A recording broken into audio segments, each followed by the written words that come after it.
Plusieurs agriculteurs spécialisés dans la production de légumes feuilles vous parleront des pertes importantes qu'ils enregistrent non seulement au champ, mais également après les récoltes. En effet, une fois récoltés, il faut savoir que ces légumes commencent à perdre leur qualité, ils flétrissent, ils pourrissent et vous êtes obligé de les jeter. Quant aux consommateurs, eux, ils vont décrier l'absence de ces légumes feuilles sur le marché pendant la saison sèche. Or, transformer et conserver ces légumes est possible, c'est faisable. Il existe plusieurs méthodes de transformation et de conservation de ces légumes feuilles-là.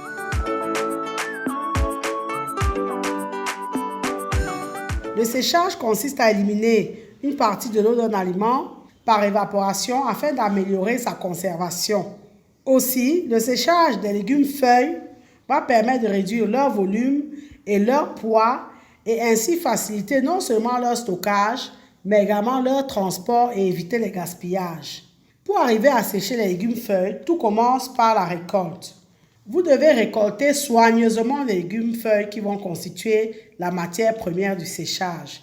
Il ne faut pas les blesser ou les écraser parce qu'il faut savoir que dès que vos feuilles sont blessées, elles vont pourrir plus rapidement. Donc, il faut sélectionner des légumes qui ont atteint la maturité optimale pour le séchage. Et sachez que ceci est valable d'ailleurs pour tous les produits transformés. La qualité de la matière première va conditionner fortement la qualité des produits finis. Donc, si vous vous dites que même si c'est pourri, je vais sécher, au final, vous ne faites pas du business parce que les gens vont le découvrir, vous allez perdre votre clientèle.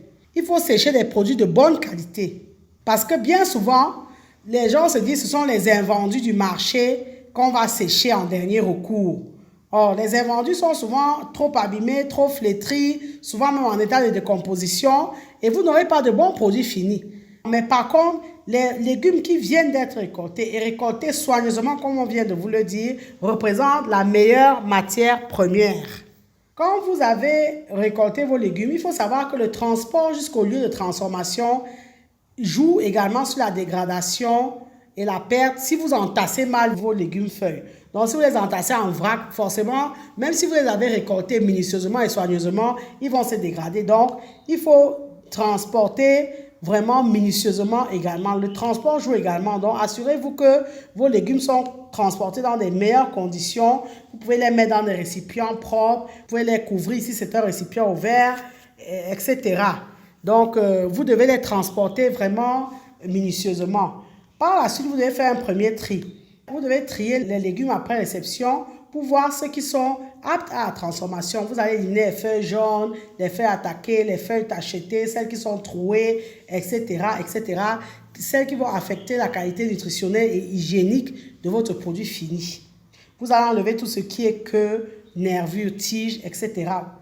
Autre étape, après ce tri-là, vous devez laver et rincer et égoutter vos légumes. Donc, vous allez plonger les légumes, vous allez les laver correctement, vous allez les égoutter.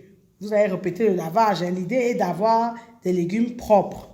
Par la suite, vous faites un second tri. Après le lavage, là, vous allez donc enlever les dernières impuretés, peut-être les herbes mortes, les feuilles mortes, etc., les feuilles jaunies. Vous refaites un tri. Maintenant, vous allez découper. Si vous n'avez pas des petites feuilles, si ce sont les légumes en larges feuilles, vous devez les découper en lamelles ou en petits morceaux pour faciliter le séchage. Parce que la découpe des légumes va permettre de réduire la durée de séchage. Donc, ça, c'est très important. Comme d'habitude, on vous conseille l'inox, même pour les couteaux. Parce que l'inox évite donc les réactions de dégradation. Retenez que les légumes qui sont découpés donc, ou qui sont tranchés permettent de sécher plus vite que ceux qui sont entiers.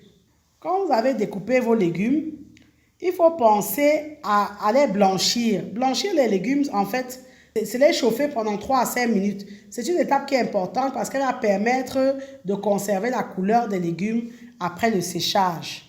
Donc, vous allez les bouillir, vous allez faire bouillir vos légumes pendant 3 à 5 minutes. Vous les sortez, vous les mettez dans de l'eau froide. Vous allez égoutter les légumes. Donc, vous allez retirer donc ces légumes de l'eau chaude là et vous allez les refroidir rapidement avec de l'eau froide. Et vous allez les mettre dans une passoire ou dans un panier et laisser égoutter. Et par la suite, donc, vous séchez vos légumes. Vous pouvez les sécher directement au soleil. Vous les étaler sur un support surélevé, etc. pour qu'ils ne soient pas contaminés à la poussière. Hein. C'est pourquoi on dit de surlever. Il ne faut pas les mettre au sol. Vous pouvez les couvrir d'un tissu pour éviter les mouches, les oiseaux, les sables, etc. Vous retournez de temps en temps et vous laissez sécher vos légumes au soleil. Vous pouvez les sécher également à l'ombre. C'est le même principe. Hein. Vous étalez, sauf qu'ici, là, ce n'est pas en contact direct avec le soleil. Il faut retourner effectivement vos légumes feuilles. Et l'avantage de l'ombre, c'est que, contrairement au séchage au soleil, le séchage à l'ombre permet de garder la couleur naturelle des légumes et de mieux conserver les vitamines. Le séchage à l'ombre permet de conserver un maximum d'éléments nutritionnels.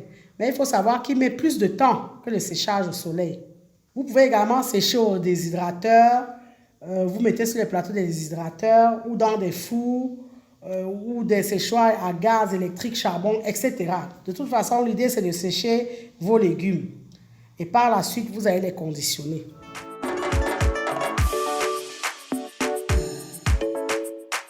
Avant de congeler vos légumes feuilles, vous devez d'abord brièvement les cuire. Vous devez les blanchir. Hein. On en a parlé dans la partie séchage. Blanchir les aliments va leur faire perdre une partie de leurs nutriments hydrosolubles, c'est vrai.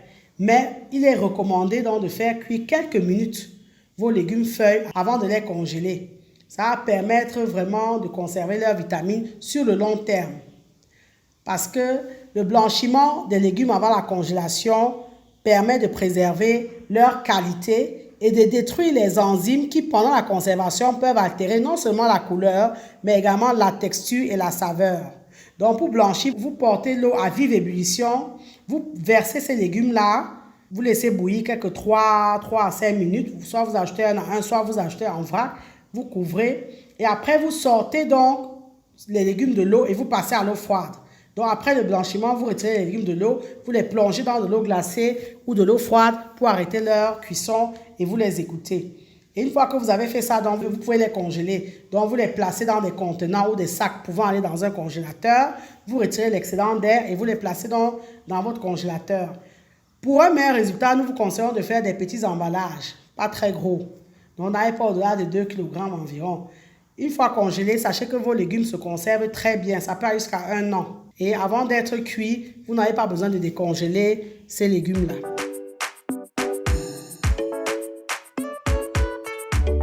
Vous pouvez faire des conserves de légumes feuilles. Parce que tant du point de vue économique qu'écologique, la mise en conserve présente bien des avantages. Elle permet donc de faire profiter des légumes de saison toute l'année. Donc les bocaux donc, vont être des accessoires très pratiques. Parce que grâce à ces contenants, vous allez conserver la fraîcheur de vos légumes feuilles pendant des mois, voire des années. Mais pour réaliser les conserves, vous aurez besoin donc soit de bocaux en verre, soit en acier. Il y a différents types sur le marché. Pour ce faire, donc, vous allez remplir donc, les contenants avec vos légumes découpés. Vous allez tasser donc, les légumes à l'aide d'un ustensile propre. Vous pouvez recouvrir vos légumes avec de l'eau salée. Hein, c'est le cas, bon, vous allez voir, pour ceux qui font déjà dans les pays où on fait déjà les légumes en conserve, vous allez voir très souvent les épinards, par exemple, c'est dans de l'eau salée. Et vous allez donc fermer les bocaux et procéder à la stérilisation.